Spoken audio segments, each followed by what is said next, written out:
Our ambitions and aspirations in our mind, our likes, dislikes, our pains and pleasures, everything is in the mind. But when anxiety and fears, sorrow and suffering hit our mind, we try to duck away from the thoughts. But the adamant mind keeps throwing these thoughts again and again, and we lose our mind. This is when we start asking this question, what is mind? 99.99% people will start to look at brain and think that the brain is our mind. No.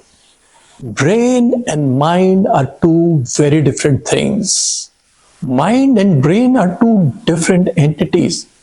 Before we tell you what the mind is, we would like to tell you what brain is first. Body and brain are electrochemical complex. The brain plays a major role in the power of cognition. However, what we are going to do, we are going to look at certain parameters of the material brain. It has three sections: primitive brain, midbrain, and frontal cortex. It requires 20% of total oxygen needed by the body, but it is only 2.5% of its body weight. Brain performs 10,000 trillion operations per second. That is 10 to the power 25 operations per second. It has 30 billion neurons, 150 billion glial cells, and the neural pathways in the brain. The brain is merely a processor of information. How do we know that brain is a processor of information? Whenever we look at an object, in this particular case, a telephone, then electromagnetic vibrations, which are known as photons of light, they fall upon the retina. An inverted image is created. This inverted image is transmitted to the back of the brain through the optic nerves, and the signaling is done by electrochemical signals. These electrochemical signals are then transmitted to various parts of the brain, and on the cortex of the brain, the neurons vibrate. And when the neurons vibrate, we say or we recognize this is a telephone. A very interesting thing over here, that information that was passed on, first it was electromagnetic vibrations. Electromagnetic vibrations were then transformed into electrochemical signals. These electrochemical signals created a vibration, which is again an electromagnetic vibration, and we cognize the object as telephone. So the question is, who saw the object? This is the greatest question, which is not answered by science. In my opinion, I saw it. You also know it, that you saw it, and then your answer is, I saw. And that's about it all. Now we come to the mind. What is happening here? This I is not the E by E I. This I is not also neuropeptides. This I is not various parts of the brain.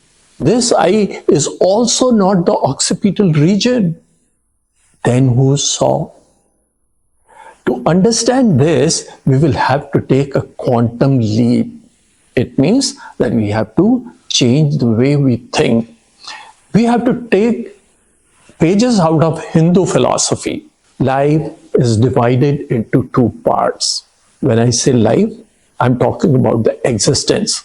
So this existence of millions of stars and galaxies and all the external world that we see around. And then we come to the Homo sapiens. I, me, this human body, entire existence is divided into two parts. One, the physical part, and another, a software. That means something which drives it. And that which drives it is non-local, non-material, and its existence is not known to science. It comes from the Vedic Hindu philosophy.